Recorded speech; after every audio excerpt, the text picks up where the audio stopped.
राधे राधे गुरुजी। जी राधे गुरुजी, मुझे ये पूछना है, मैं ठाकुर जी की सेवा करती हूँ और हमारे सोसाइटी में मतलब साईं बाबा की मंदिर है, तो मैं वहाँ पूजा करने जाती हूँ, शिव जी की जल चढ़ाने। तो ये सही है गलत है?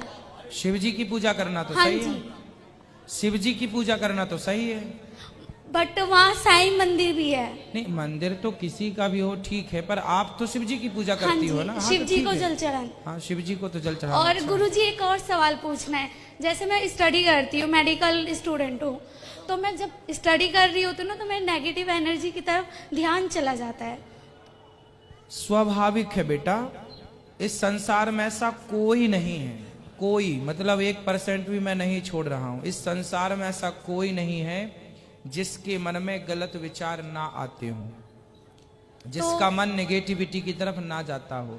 फर्क इतना है कि मन तो सबका ही, देखिए सबके मन में अच्छे और बुरे विचार आते हैं। हाँ जी, विचार तो ऐसे हैं जैसे हवा है। हवा यदि गुलाब के बगीचे से गुजरती हुई आएगी हाँ तो सुगंध लेके आएगी, और नाले से गुजरती हुई आएगी तो दुर्गंध लेके आएगी। और हवा आएगी, आपको स्पर्श करेगी, तो वो हवा की अनुभूति आपको होगी कि इसमें दुर्गंध है या सुगंध। हवा में दो ही चीज हो सकती हैं, या सुगंध हो सकती है या दुर्गंध हो सकती है। उसी प्रकार विचार भी दो तरह के हो सकते हैं, या तो अच्छे विचार या तो बुरे विचार, पॉजिटिविटी और नेगेटिविटी, तीसरा तो कुछ है नहीं। तो विचार हवा की तरह आते हैं चले जाते हैं, आते हैं चले, इसलिए विचारों को आने जाने दिया करो। जो अच्छे विचार हैं उन पर अमल कर लिया करो, उन्हें पकड़ लिया करो। ठीक है गुरुजी, राधे राधे गुरुजी। हाँ, ऐसा हम सबको करना चाहिए। जल्दी करना है। कुछ लोग बुरे विचारों को पकड़ लेते हैं तो शराबी हो जाते हैं। कुसंग में रावण ने अपनी बहन सूपनखा के बुरे विचारों को ग्रहण कर लिया। उसने बोला कि राम की पत्नी बहुत सुंदर है, तेरे लायक है भैया रावण, उठा ले। रावण को इस पर विचार, रावण पंडित था, पढ़ा लिखा था। देखो आपको सलाह देने वाले तो बहुत मिलेंगे, लेकिन क्या सबकी सलाह मानेंगे? उनकी सलाह मानिए जो आपके लिए अच्छी हो। इस पे आपको विचार करना चाहिए। रावण ने जरा भी विचार नहीं किया और सूपनखा की बातों पे आकर के और सीता मैया का हरण करके आ गया। सूपनखा तो नाक कटा के चली गई, नाश इसका हो गया।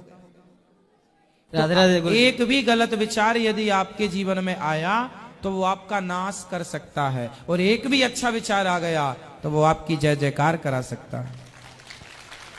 इसलिए विचारों का, श्रेष्ठ विचारों का आना और उस पर अमल करना, ये आपकी विशेषता होनी चाहिए। जी राधे राधे गुरु जी, मैं उड़ीसा से आया हूँ। हम लोग 6 दिन से पूरा घूम घूम के अयोध्या मथुरा सब घूम के, काशी हरिद्वार घूम के यहीं पहुंचे। आज 7वां दिन हो गया।